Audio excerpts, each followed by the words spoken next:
Tila nagpigil naman ang kilalang palaban sa debate na si Senadora Miriam Santiago pero hindi niya naiwasang punahin ang mga hakot daw na taga-suporta ng ibang kandidato. Umaaksyon si Faith Del Mundo.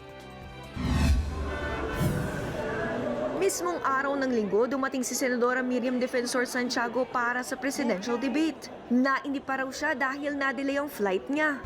I was getting a little bored because we've been doing nothing except approach the venue. It's supposed to be at 5. First, our plane was delayed. Dumating ang senadora sa Capital University, suot ang Filipiniana na pula na kulay niya sa kampanya. Kapansin-pansin naman niya na di niya kasamang running mate na si Senador Bongbong Marcos.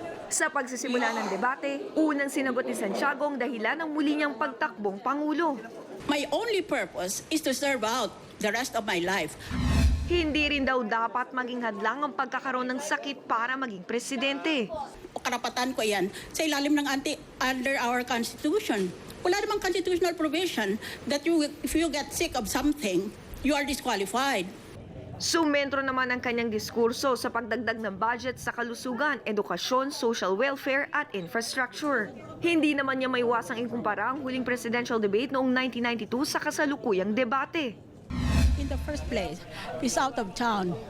Kaya mas formal ang mga pagsasalita ng mga kandidato at televised nationwide. No? Noon, isang question lang yata bawat isa eh. Ito, there are rounds. Pero ngayon daw, tila magkakaibigan at mabait ang mga presidentiable sa bawat isa. We were treading each other gingerly. There was no slapping or other forms of violence. Tila na-impress naman daw ang senadora kay Davao City Mayor Rodrigo Duterte. Si Mayor Duterte lived up to his reputation as a fierce fighter. Pero noong 1992, walang ganon magsalita.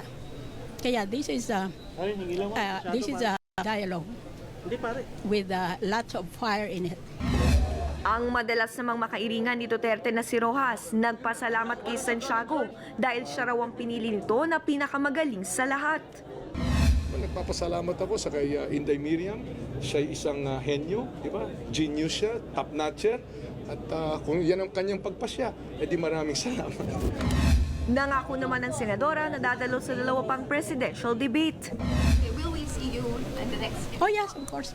Mula Cagayan de Oro, umaaksyon, Faith Del Mundo, News 5.